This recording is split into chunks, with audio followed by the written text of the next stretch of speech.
Hello, I'm Casey Ketman. I'm here to do our reflection for Thursday, March 16th, 2023, during the season of Lent.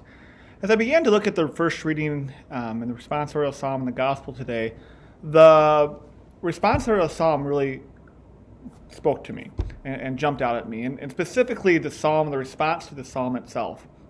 And that psalm says, "If you hear his voice, harden not your hearts."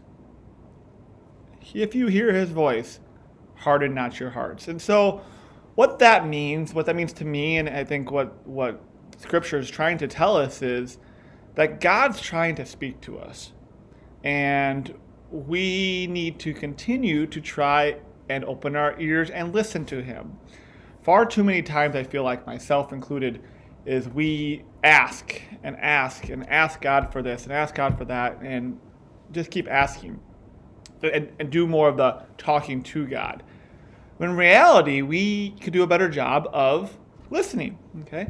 And it's hard. We recognize that that's hard to sometimes listen. First of all, our lives are busy, our minds are everywhere, and just taking that time, that quiet time, to clear our head, clear our mind, clear everything, distractions in our minds and our hearts ultimately, so we can listen to God. So what could you do today or sometime as we continue through this season of Lent to hear his voice and harden not your hearts? By not listening, by not being open to that and that conversation with God, our hearts do in a way harden.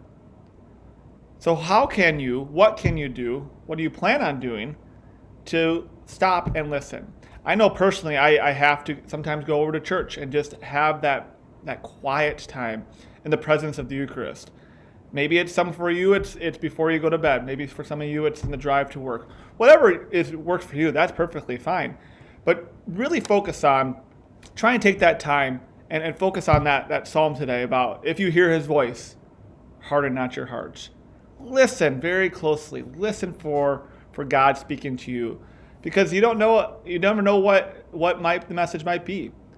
And so that might help you become closer to God or have that conversation with God. So ultimately, our whole goal here is, as we continue on earth here, is to get closer to God. So ultimately, when we get to heaven, we've had a good, strong relationship built up with him before we get there. So didn't do the first reading, necessarily the gospel today, but that psalm spoke to me. And I think that's a way right there of opening my eyes, opening my heart, and listening to God, and that jumped out at me. Have a great Thursday of Lent, everybody. And once again, as we said last time, tomorrow, no meat for you. Have a great day, everybody, and God bless.